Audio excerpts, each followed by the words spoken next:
Are we on? Are we live? I think we are. Welcome to another edition of the Afterburner postgame show here after the Calgary Flames defeat the Vancouver Canucks by a 5-2 score on this Sunday night. Mike Gould here with you alongside Kent Wilson. And Afterburner is a presentation of Bet365. Whatever your bet, it is never ordinary at Bet365. Download the app and get in on the game. Use the code NATION. And if at any time you want to get in on the action along with us, you can use the Super Chat. Proceeds from the Super Chat go to Youth Centers of Calgary, a place where kids are welcomed and accepted as they are, a place where they can get a break from the chronic stress that is the reality for so many of their lives and can flourish through connection and fun. And Kent, the Flames had some fun tonight. They had some fun. They flourished a tiny little bit. They've won 3 games in a row. They improved to some sort of record. I'm not even keeping track anymore. But they have won 3 straight, going up against a myriad of opponents. Tonight it was 30th place against 31st place, and they came out on top. Yeah, it's nice to talk about a win and some goals for a change. It really is. The Flames score 5 goals tonight, improving their winning streak when scoring 4 or more in a game to 41 straight. They have not lost a game in which they have scored more than 4 goals or 4 or more goals in 41 such contests. And they kind of took it to Vancouver tonight. The Flames look good tonight. I think it also merits discussing just that Vancouver looked bad, really bad. They were pretty good in the first couple of shifts. The first couple of shifts, that's right. And then they looked pretty good for the last like 10 minutes when they were trying to push back. But otherwise, yeah, not a lot there. You can watch Quinn Hughes play all night, and that's nice, but not much else. Well, Kent, you talked about how they looked pretty good on the first couple shifts, and that's exactly what the case was tonight, as the Canucks ended up scoring on their very first shot of tonight's game, as Filip Hronek came down the right side of the ice into the offensive zone and just fired one upstairs on Flames goaltender Dustin Wolf. Not a whole lot he could do on this one, but nevertheless, a 2-on-1 sort of precipitated by a pinch on Rasmus Andersson's part, and Hronek does what he has done throughout his career, which is generate offense off the rush. Not necessarily as a guy who leads the charge on a 2-on-1, but he did it in this case, and he snipes one to make it 1-0 Van. Yeah, a bit of a preemptive starfish from Baller there. It was well out of the picture way too soon. I would say so. Rasmus Andersson was on the ice for all 7 goals tonight. For either team. Yep, he was all over the fabric of this game. And was named the game's first star in recognition of his efforts. And Rasmus got the party started in his own way on the Flames' first goal, which tied the game a little over 7 minutes later. Really, though, getting the party started on this goal was Matt Coronato, who made a really great play just inside the blue line to sort of fend off a couple of Canucks, just sort of outweighted everybody. Found Andersson streaking in off the right side. Andersson sends it in front to Morgan Frost. Frost tips it in for his 5th goal of the season, and the Flames even this one. They would not trail again for the rest of this game. Good to see those guys connecting for one. Yeah, that line seems to be coming something, which was a bit of an issue in October. The Flames had, Backlund and Coleman, who were doing Backlund and Coleman things, and basically nobody else doing anything. So it looks like they're actually starting to get some chemistry up front. And a lot of that does come from Coronato really turning his season around, because he was awful for the first 10 to 12 games, I would say, at least. But he might be the most dangerous Flame in aggregate over the last 2 or 3 weeks now. Yeah, Coronato has been a real bright spot in recent weeks. He is now tied for the team lead in goals with 8 on this. Or check that, he is tied in the team lead with goals with Blake Coleman, who also now has 8. He was in first all alone. Coleman ended up tying him tonight.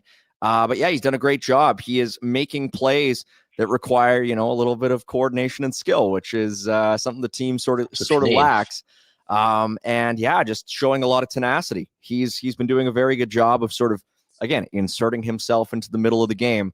And I thought he did a really good job of that again tonight. And to your point, the Flames, they've got good lines. And one of those other lines that played well again tonight was the line with Michael Backlund, Blake Coleman, and Connor Zary.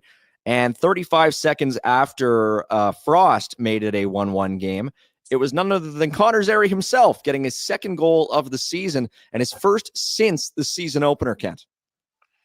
Yeah, you could tell from the celebration, a little bit of Oh, relief for that player. Because you can imagine for Zeri right now, he's not fighting for a role in the team necessarily or a better contract. He's fighting for his career, given the first 20 odd games here. Like this is a season like this is something that can completely derail uh, um, a player's career, right? So yeah, he's fighting it, but I'd say he looked like an NHLer tonight, which is the first time I can say that in a while with Zeri.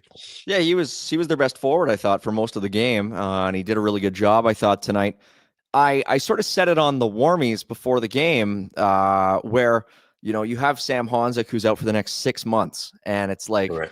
that is brutal. That is brutal, brutal, brutal. Nobody likes to see that. It's horrible news because not only because the Flames were really leaning on him more and more, but also because it's a player who really needed this sort of stretch.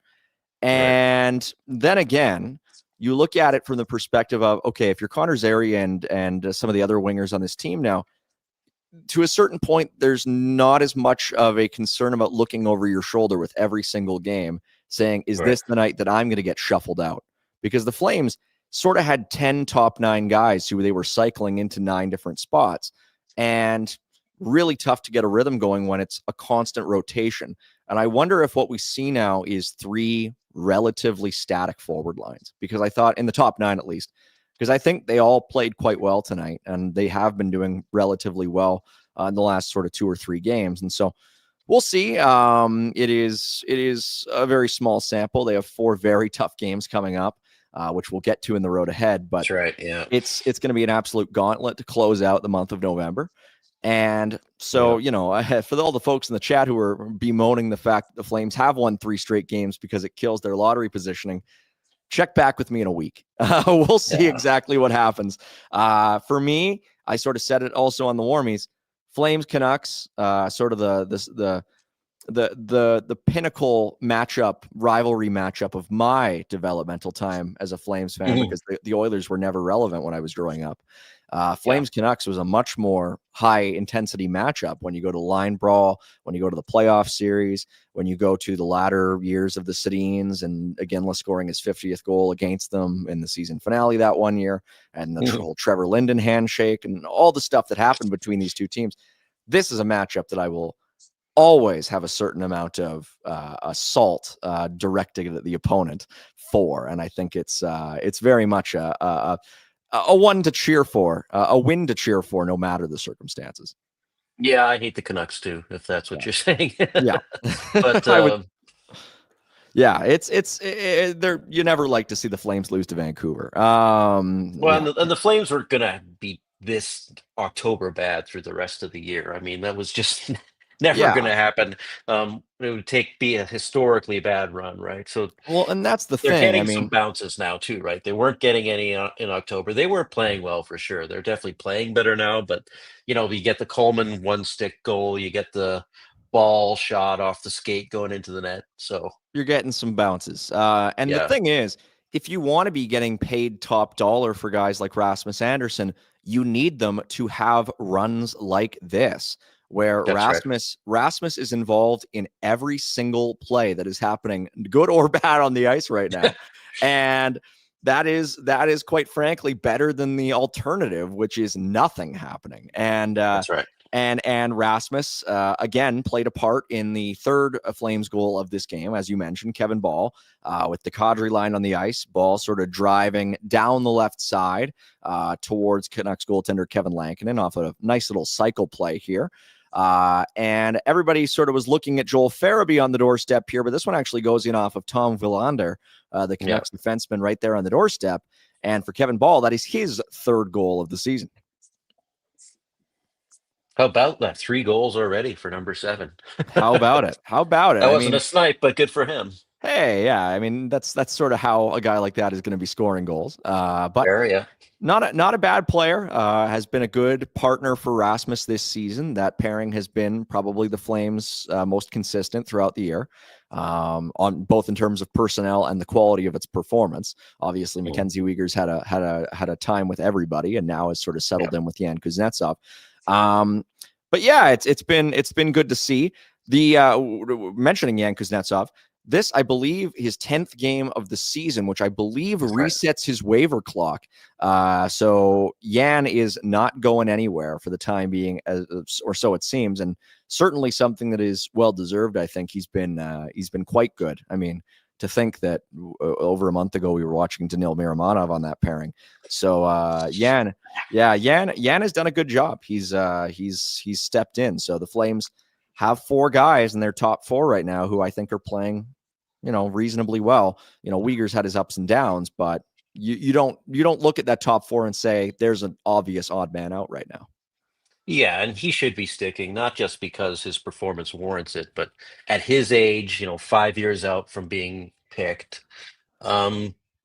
This is a point where he should either graduate and stick with the team or go away, right? The Flames can't just keep over ripening all of these prospects they have indefinitely. In this, he's come in, he looks like an NHLer. The underlying numbers are good, so yeah, he should stick for good now, right?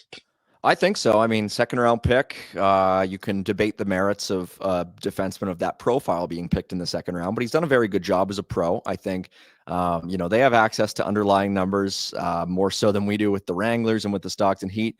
From all I've been told and from all I've witnessed, the Wranglers handily won his minutes for the vast majority of the time, and also, they also made a pretty clear decision in that this is an organization that really only had room for one of Kuznetsov and Solovyov. They lose Solovyov, you might as well get what you can out of Yan.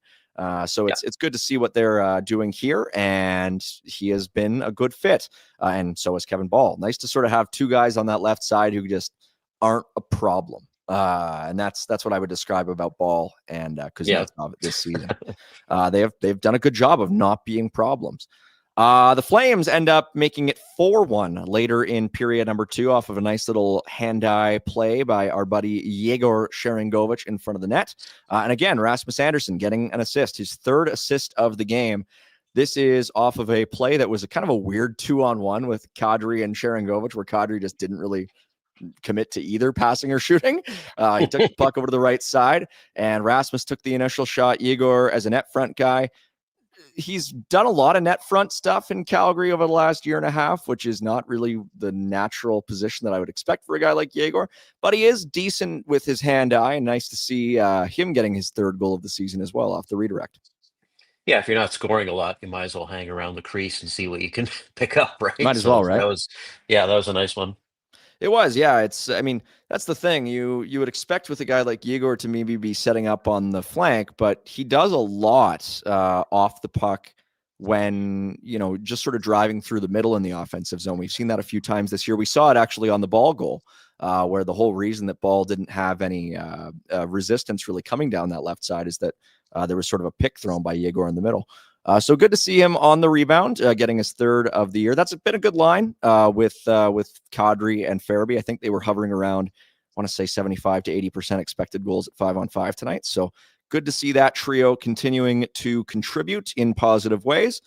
And then, Blake Coleman, all 3 former Devils scoring in tonight's game. That's right. Second time this year that has happened. It also happened in that game against the Rangers earlier this season, where the Flames won on home ice, snapping. I think that was the game that snapped the 8-game losing streak, and all 3 of those guys scored in that game as well. Blake Coleman, who is on Cy Young watch, gets his 10th point and 8th goal of the season. And this is a shorty off of a really bad giveaway by Brock Besser, right to Michael Backlund, who watches as Blake Coleman does his best running on water impression, just sort of watching the legs churn. And a classic quintessential Blake Coleman one hand on the stick goal, where he just sort of reaches out and lets inertia do its thing.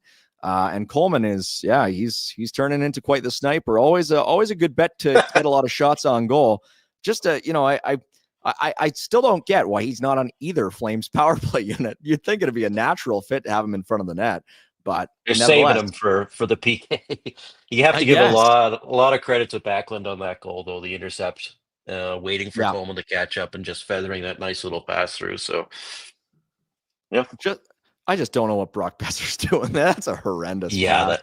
that it is. That is just Yeah. horrible. Yeah, and then talk about quick goals. Quinn Hughes, just 17 seconds after the Coleman goal, ends up sort of turning Rasmussen inside out on the left side. Again, Well, he skated through the whole team, so yeah, Rasmus was just the last guy. yeah, true. Yeah. And Hughes taps in. Excuse me, the rebound in tight to make it a 5-2 game, which is how it finished. Yeah, Rasmus finished the game with 3 assists, a +4 rating in 24:46 of ice time.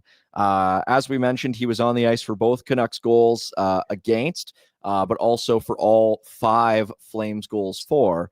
And he got a plus for all 5 Flames goals because they were all at either even strength or shorthanded. And he didn't get the minus for the Hughes goal on the power play. So a +4 for Rasmus on the night.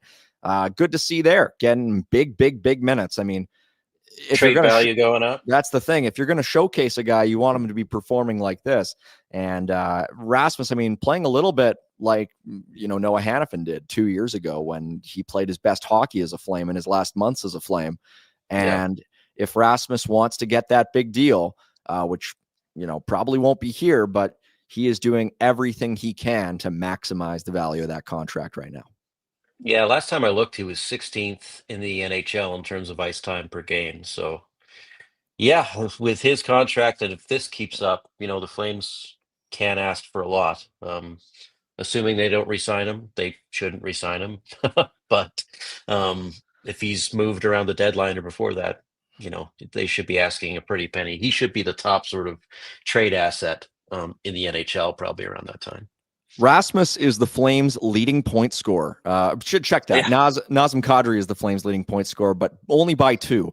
Rasmus has 16 points in 24 games. Nazem's at 18 in 24. But still, Rasmus is a +4. Kadri is a -11. And we might not put a bunch stock into that, but NHL GMs sure do. A guy who's a +4 on a bad team.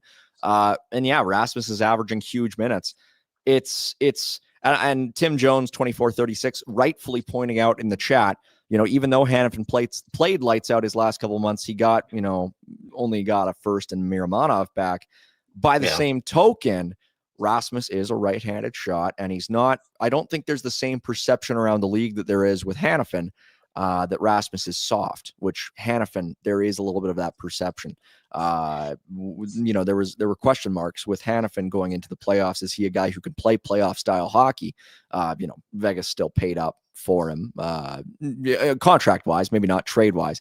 But I do think with Rasmus being a right-hand shot who is known around the league as being, a big trash talker, a vocal player who is, able to get under opponents. He wears a letter too, right? He wears a letter. So, I think he is more of a commodity in the National Hockey League than Noah Hannafin is.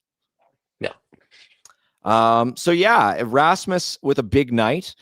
Good to see Connor Zary getting back on the board as well. Just some good standout performances from the Flames tonight in a season where they haven't gotten a lot of quality performances. Guys, across the board doing relatively well. Blake Coleman, a goal and an assist for a +2. Nazem Kadri with a couple assists and a +2. Sharon Govich, a +2 with a goal. Backlund, 2 assists and a +2. It's good to see guys across the lineup. I thought the fourth line tonight was a little iffy. I thought Johnny Beecher in the third period had some moments, although it was kind of funny couple that of rushes. Had a breakaway where he didn't even hit the net. But still, I mean, what was your take? Ryan Lomberg comes back in tonight, and Sam Morton draws out. Maybe not the change that I would have made, but you think they'll keep it going as they head into their next game? That line got murdered in the first couple of periods for sure. I think they were way outshot and way outchanced. Yeah, it's I've liked Morton more when he's been in the lineup than a couple of these other guys. And Lomberg, has never been an everyday NHLer in his career and probably shouldn't be an everyday NHLer.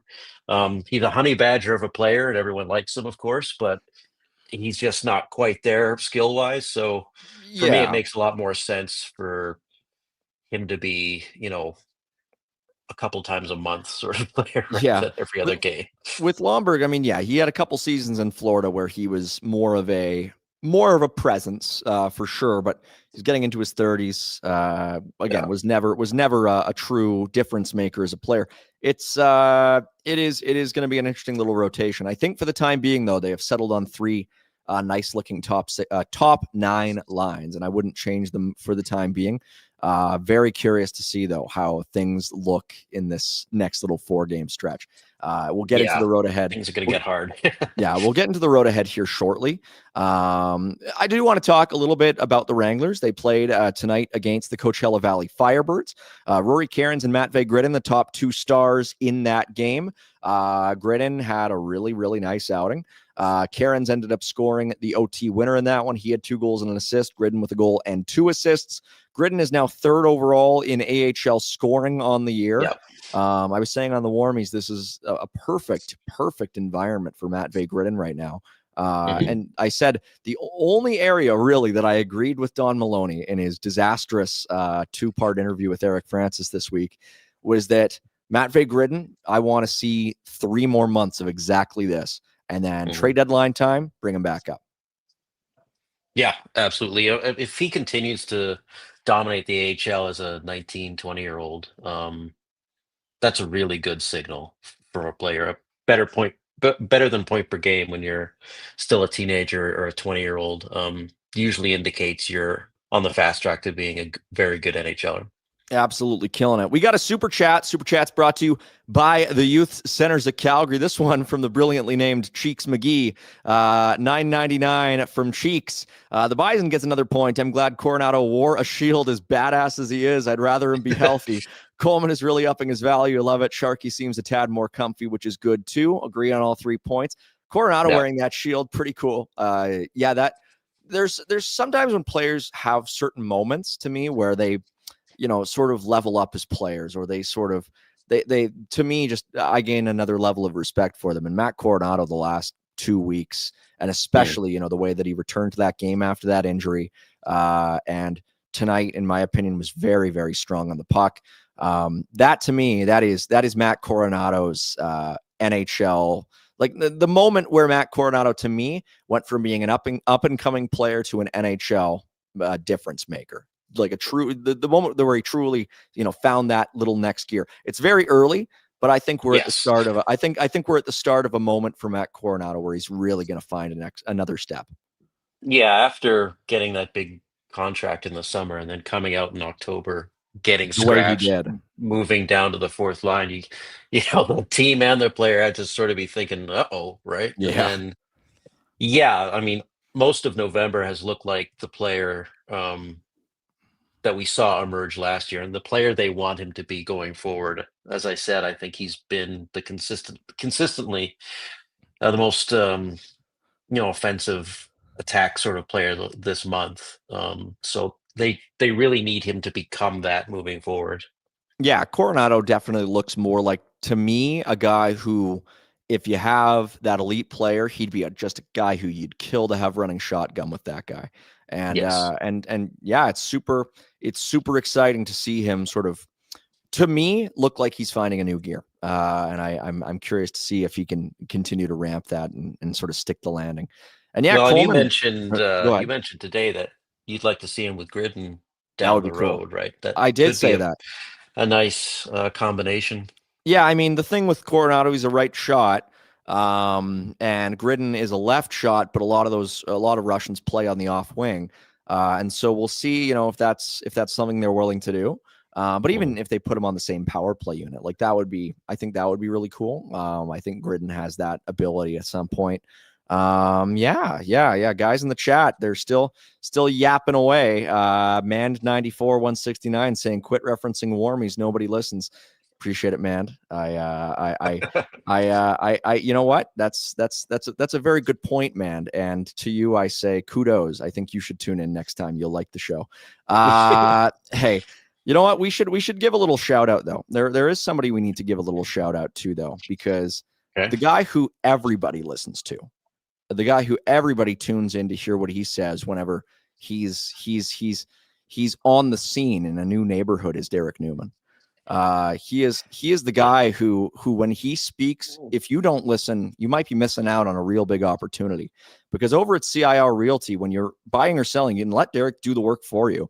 You can email him at dnewman@cirrealty.ca or call 403-619-6661 or visit DerekNewmanGroup.com. People first approached with unmatched service, trusted experience, community, and connection. No matter what you're looking for, Derek will have you covered. So if you're interested in buying or selling your home in the greater Calgary area, just give Derek a ring. And for you, man, just give him a ring. He might get him out of your mom's basement. So couldn't resist. But you know what? It is Afterburner, and we appreciate you tuning in. We really do on this Sunday night. Kent, what's new with you? You're still sort of way out in the rings surrounding this city. You thinking of maybe coming in closer to the nucleus of this town? No, I moved out here on purpose, so I'm happy. Well, if you ever change your mind, just call up Derek Newman. He'll have you covered. Hey, you know what we're gonna look at now is the road ahead, because the road ahead is a tough one for these Calgary Flames. And it is going to be 4 games of real tests for these Calgary Flames over the next week and a half or so. And they're going up against teams that have won Stanley Cups, that have been right there in the mix. It's going to be real tough. And to successfully navigate this road ahead, the Flames might as well call Platinum Mitsubishi, the good folks up there at 2720 Barlow Trail Northeast, home of the Outlander. The new 2026 model with a super reliable 1.5-liter turbocharged engine expected to arrive as soon as this coming week.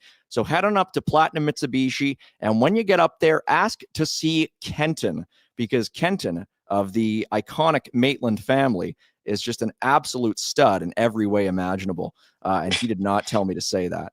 So head on up there to 2720 Barlow Trail Northeast. Want to give a special shout out to my buddy Kyle Fraser, who came up, likes the show, and bought a car up at Platinum Mitsubishi earlier this month. So head on up there. They're good folks, and they will help the Calgary Flames perhaps if they turn to them, if they give them a call, a songbird sent their way, a jar sent into the ocean. The Calgary Flames might be able to call upon them for some aid over the next couple of weeks, because their next game coming up is against the red-hot Tampa Bay Lightning. Coming up this coming Wednesday, the Flames will be heading out to take on the Bolts on the road, followed up by games against Florida, against Carolina. It's going to be a real rough stretch going forward, Kent. Will this be the stretch that puts the Flames back in the basement?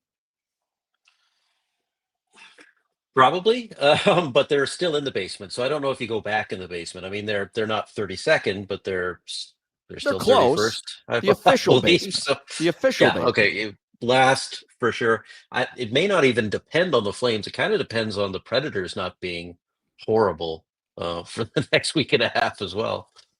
Well, and that's the thing, is that after those next 3 games, they start off the month of December by taking on the Nashville Predators to conclude this upcoming. They conclude the final. Basement. That's exactly the current swing of this road trip. It goes Tampa on Wednesday, Florida on Friday, Carolina on Sunday, and Nashville to wrap it up on Tuesday before they come back home to play the Minnesota Wild on December the 4th. It's going to be a real reckoning here for the Calgary Flames. They have done well in the last couple weeks. They have made it, to a point where their record is only 5 games under 500. They are 2 games away from being 2 games from over 500. They are, they've won these games. They're still, 5 below, but they are only 3 points up on the Nashville Predators, and they've played 3 more games. They've played the most games in the NHL. They've played 24 games.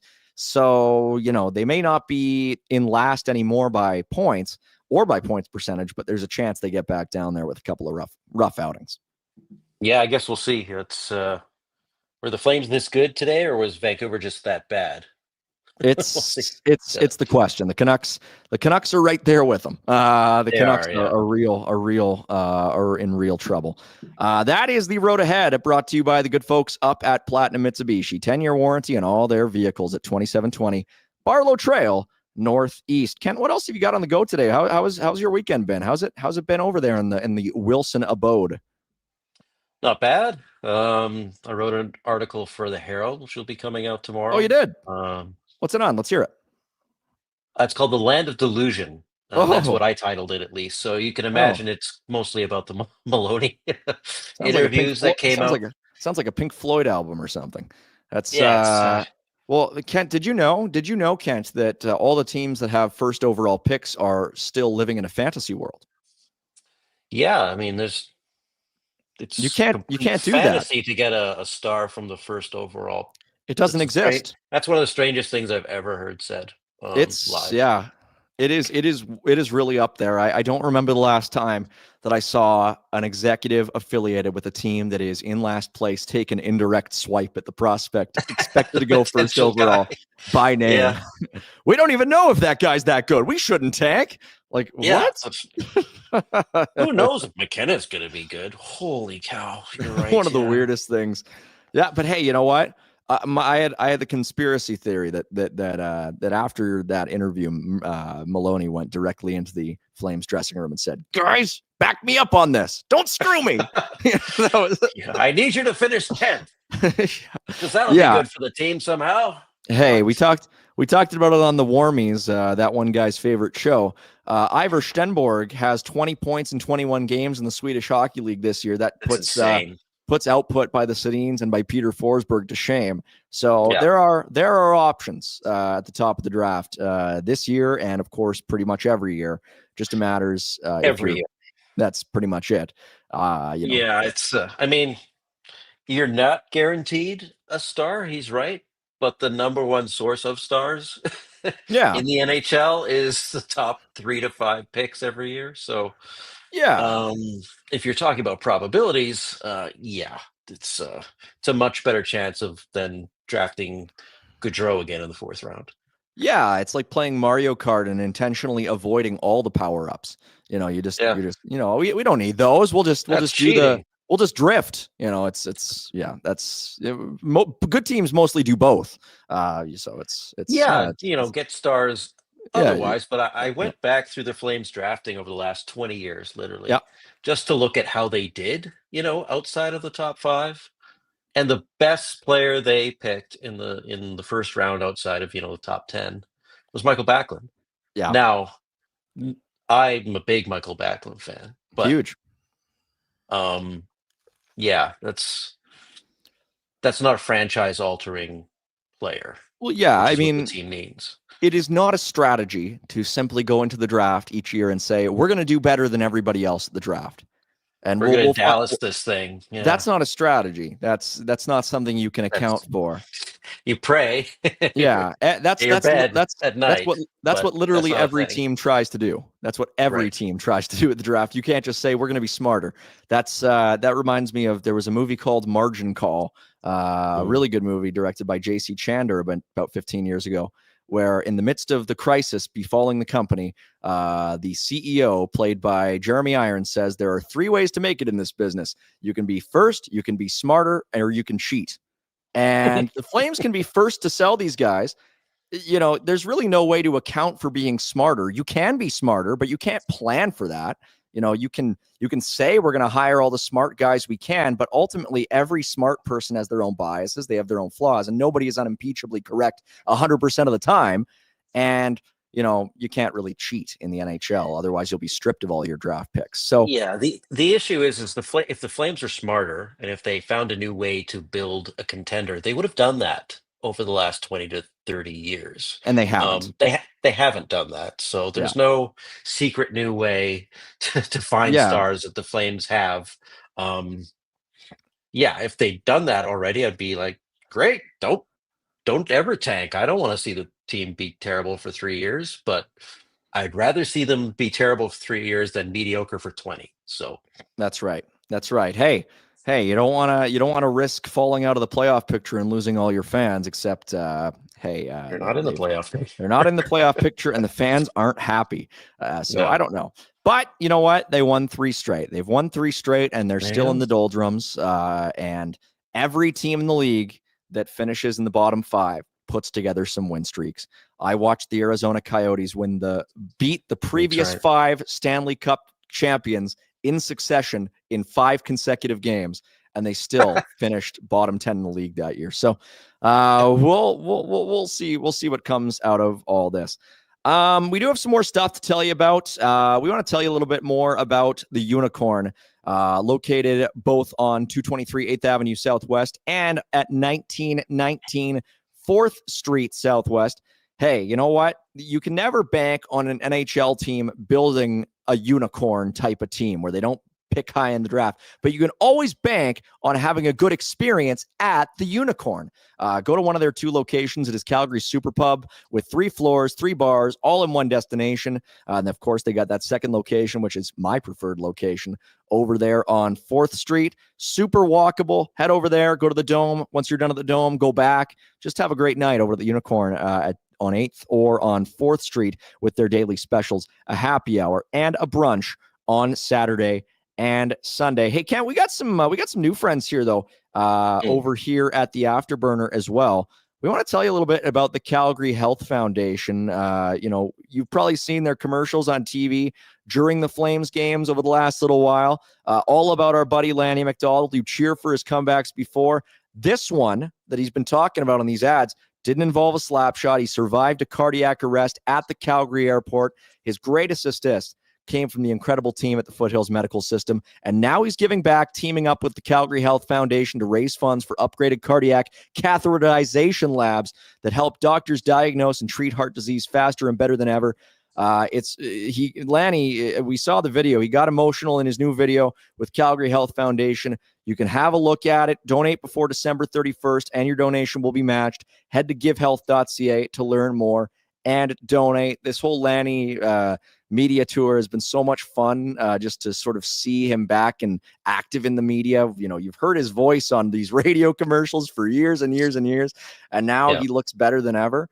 We love you, Lanny, and really great initiative with the Calgary Health Foundation. So head on over to givehealth.ca to learn more and donate. And I hope when I'm in my 70s, now, of course, I don't have the Hannah genes that Lanny does, but I hope that I'm still looking as sprightly as he does, because he looks fantastic. Yep. He just looks terrific. That is the Calgary Health Foundation, and just a total source of joy, I think, for all of us. The wrapping up here on the Afterburner after this 5-2 victory over the Vancouver Canucks. The Flames, as we mentioned, are back in action on Wednesday, not playing tomorrow, not playing Tuesday. We're going to talk a little bit about our Bet365 choice bet of the evening. Let's take a look at Utah against the Vegas Golden Knights. Utah has lost 9 of their last 12 games after being briefly near the very top of the NHL standings. They are what we thought they were. Turns out being purchased by a Ryan Smith guy who invests in crypto or whatever doesn't solve a team's fortunes overnight. Cough, cough. I'm not at all bitter. The Vegas Golden Knights are finally starting to get back in the swing of things, though, taking on the Utah Mammoth. Yeah, 2 teams that I don't think either of us particularly is fond of. Vegas is the favorite at -115, but a relatively even game, at least by the projections. I'm not sure if I agree with that, given how bad Utah has been lately. But nevertheless, maybe go up on the spread, up on the money for Vegas. And I don't know. Utah's goaltending has been so bad this year that I would say over 6 for sure. Yeah. That I will say, if I was a Utah fan, which I'm not, I would not be very happy with the early returns of that JJ Peterka trade. That's a guy who is so bad defensively, and you've given up Josh Doan, who is almost matching his production. Suddenly good. Yeah. I don't know. What does Utah have to do to get good? Because you were a fan of the team for many years before they moved. They made a couple of short-sighted moves. Mikhail Sergachev has really struggled this season. Oh, really? Yeah, he's been one of their worst players at 5-on-5. And he's being asked to do way too much. He should be. He's more of a 2-3 guy than a true number 1. And they gave up a couple of really good pieces to get him in Moser and Geekie, and they don't have the centers. Right. Barrett Hayton is a good 2-way center. He's never going to be a productive top 6 center, though. And Logan Cooley's 2-way play is just not quite there. I think they need another guy, another sort of truly productive guy down the middle. Whether that's a trade target, I don't know. The other thing that's going to be tricky with Utah, though, is they're going to lose Nick Schmaltz, who is basically Clayton Keller's running mate. And, he's been playing so well. Even if you bring in Tija Ginla or Daniel Boot or whoever, you're still sort of having to account for losing that guy. So that's too early for those guys too, right? And that's the thing. So I don't know if it necessarily makes them better to swap those guys in, right? So I think they're just going to be treading water. I'm not a the fan. never-ending story. The never-ending story. That's right. And that's pretty much it. We do have another super chat though. Came in just a couple of minutes ago from Donnybrook 3119. This is an interesting topic, and I don't know how much this has been discussed. I was out of town for my birthday and all that, and people were on the shows, and I wasn't tuning in because, of course not. I was out of town. I was off the grid. But this caught my attention. Anaheim might be looking to shop Pavel Mintyukov, who was the number 10 overall pick, I believe, 3 years ago in 2022. Left shot defenseman, played with Zane Parekh in Saginaw with the Spirit. He was traded from Saginaw, if my memory serves me, to the Ottawa 67s midway through the only season that he played with Parekh. But he is a very highly touted defenseman who has just sort of fallen victim to the numbers game in Anaheim with Olden Zellweger playing big minutes on the left side now. And boy, the thing that Anaheim is interesting in needing is a right-handed defenseman. And the obvious discussion that has been had already by a lot of folks in Calgary this week is, well, does Anaheim make sense for Rasmus?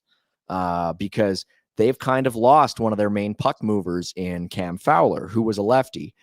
They traded him to the St. Louis Blues last year. And Rasmus is a lot more hard-nosed than Fowler ever was. He's younger. And the Ducks, if I'm Rasmus, obviously there's a lot that's been said about Joel Quenneville. But if I'm Rasmus, I'm looking at the opportunity to play under that head coach and saying, maybe that's how I make money. Right. Yeah. It's an up-and-coming team, too. The issue for the Flames is, so I've looked at Mintyukov's underlying numbers. They've been pretty bad for the last 2 years. So it's not just that he's being sort of shuffled because there's too many players. He's being shuffled down the rotation because he's not as good as the other guys who are playing, or at least he hasn't been. High skill guy. The other issue for the Flames, though, is this a player that will gain trust with Huska? Because he is more of an offensively inclined guy. He's obviously not gained the trust of his coaches in Anaheim, despite being a high pick. So if the Flames leverage what is probably their best trade asset right now in Anderson to get Mintyukov, and he comes here and falls on his face, that could be kind of ugly, to tell you the truth. Well, and the other interesting side of it is that obviously Mintyukov being a lefty means a lot for the Flames because they have so many righties in their system. But the other side of it is that the Flames don't have a lot of righties who are NHL players today. Obviously, they have Parekh and Brustevich and Henry Muse, who are, three guys they really like as young righties. And they have Mackenzie Weegar, who's been playing on the right side a lot. And then if you move Rasmus, you're kind of looking at Braden Pahal being your number 2 right-handed defenseman all of a sudden. So it's interesting. I don't know. The fact that Yan Kuznetsov has come in and been a guy who they can play in reasonably big minutes on the left side almost limits the upside of bringing in Mintyukov to a certain extent, because how do you arrange it? Right. Who is playing on that right side? It kind of turns everything into a bit of disarray. So I'm very curious to see how things shake out here, because with Rasmus, maybe the other side of it is that if Rasmus goes, by that point, Parekh has maybe played at the World Juniors. He's gotten a lot of momentum coming out of it, and he looks like a new guy. But right. I don't know. It's really fascinating. That's a really good super chat, and there's lots of time for more. We're in no hurry to get off here because we still have to tell you about something really big that's happening in a couple months from now. Exactly 2 months from now. And I'm really praying I'm getting the invite coming into my inbox, because the Jasper Pond Hockey Tournament is back at the Fairmont Jasper Park Lodge, the ultimate getaway in the heart of the Rockies, January 23rd to 25th. That is exactly 2 months away from today. 4-on-4 pond hockey on the ODR with teams of 4 to 8 players battling it out for the coveted Jasper Cup. And it's not just hockey. You can hang out with the Nation Network crew, which I'm told maybe includes me. And who wouldn't want to come see me? Pro hockey alumni, probably a bit more of a draw, and fans from across the country for a weekend of live watch parties, prizes, and off-ice fun around Jasper. So grab your crew, lace them up, and get ready for an unforgettable weekend. Spots fill up fast, so head to nationgear.ca and register your team today. It's going to be a lot of fun. Jasper, a great spot. We love heading up there. And you know what? The folks in the chat who are just having a wonderful time tonight, I hope we see as many of you as possible. Kent, what do you think? What do you think, Kent? Are you ready to put your money where your mouth is? Are you ready to finally show it to the people on the Twitter sphere over the years who have said, do you play the game? Have you ever played the game? Are you ready to suit them up and come up there in 2 months' time, Kent? I have played the game. I have coached. But no, I won't be coming to Jasper. Well, I'll have to take care of it for the both of us because I'm really looking forward to potentially getting that invite. I think I could probably weasel my way in there. Just say you can do it. Show up and say, "Hi, I'm Tyler Yaremchuk." They'll believe me. They'll believe me. Yep. Yeah. Hey, you know what? That sounds like a ton of fun. What a fun night. I mean, the Flames, I sort of went on a bit of a rant a couple of shows ago, just sort of saying, if you're going to be a bad team, at least at least have the decency to be watchable. And the Flames for so much of this year have been just totally unwatchable. Just absolutely vanilla watch and paint dry. Nothing happens. Yeah. And they came out tonight and they put on a good show. And it was a game that could have gone a number of different ways. Dustin Wolf had to sort of be on the top of his game in the first period, but they opened things up. They made interesting offensive moves in the neutral zone and in the O zone, and they became able to string goals together, and they won this game by a 5-2 score. They are nowhere near getting out of the basement, but they've put together a game that at least is entertaining for us to speak about. And right. on these snowy Sunday nights in southern Alberta, there's not much else to ask for. It's funny that we brought up that Farabee hit the post on a wide open net. Poor Joel. Amazing. Poor Joel. He's not bad. I will grant him that. He's not a bad player. Well. Still so often that it's just like, nope, not going in. I think I don't know if there is a single player on the Flames who I am prepared to say is totally a non-factor in this league. I think everybody on this roster has the ability in the right situation to be a difference maker. Even Ryan Lomberg, because he has 2 Stanley Cups, or I guess just the one. But anyway, I think Lomberg, if you put him on the right team, could probably do something. Ken doesn't agree. You like that signing. You liked that signing when they made it. Oh, I like Lomberg. He's super likable guy, but on the ice he's not a difference maker. But still, my point remains. I think they have guys on this team, and Joel Farabee's one of them. Where if a couple of years time, if this is a guy who you're going to flip, I think you'll get good value, and the same goes for most of the other forwards on this team. And every now and again, it doesn't matter what team it is, they will have nights like tonight where they manage to silence certain sects of the fan base, and that's exactly what we've seen. Jack, with one more question, I think, before we head off. We did mention this a little earlier in the show, but Jack asking thoughts on Rantanen's 1-game suspension so far. I think it's deserved. I would like to see perhaps maybe even another game. It's interesting.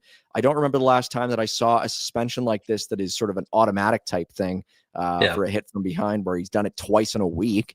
And I think the Flames are very fortunate that Matt Coronato didn't get seriously injured on the play. I don't think Rantanen deserves the benefit of the doubt after the Romanov injury. So I'd like to see a couple more games for sure. Trying to predict the Department of Player Safety, though, is a little bit difficult. So 2 of those within a week should probably be a few games, but who knows what will come through. Yeah, BBJ 403 makes a good point. I mean, Rantanen was never a guy who really struck me as being a dirty player in Colorado. No. And it's not like he really has any reason to have pent up frustration. I mean, he's been a good player. Dallas has been. Yeah. It's not like this is a case of like Rennie Bork being in the midst of a huge scoring drought and turning into like Chris Simon and just elbowing everybody in the face. Like Connor Zary should be running everyone on the ice. Yeah. I mean, I just remember that was the whole thing that got Rennie traded out of Calgary in the end, is that I think he got suspended twice in a month, and then they traded him right after he got back. I mean, fans in the chat are saying, Rantanen will get booed whenever he comes back to Calgary. I mean, probably, I don't know, but yeah, sure. It's kind of ugly, and you don't like to see a guy get hurt for 6 months like Romanov did. So, or like Sam Honzek did. So. And just to cap us off tonight, Ryan Pike, our buddy, with a prediction that is just about as strong as the one that Kent and I had during the game. Yasmin, I think you've got this queued up for us. Kent and I, we will readily admit to being down on certain players at certain times. Yasmin, do you have this? Because it's, yeah. Kent asked the question of me during the game, when does Zary get another point? I said never again, and he scored almost immediately thereafter. And of course, Kent took to Twitter to put me on blast in the way that he does. I readily admitted to being owned, and then I said, Kent, do Yegor next. And wouldn't you know it, the universe had a way of sorting itself out. Yegor and Connor both getting off the schneid, and you can direct all of your thanks to Mr. Kent Wilson. There you go. And just to go out on a high note, apparently the Canucks only have 2 regulation wins in the last 17 games. So that's 2 regulation wins since they beat Calgary on home ice in their home opener.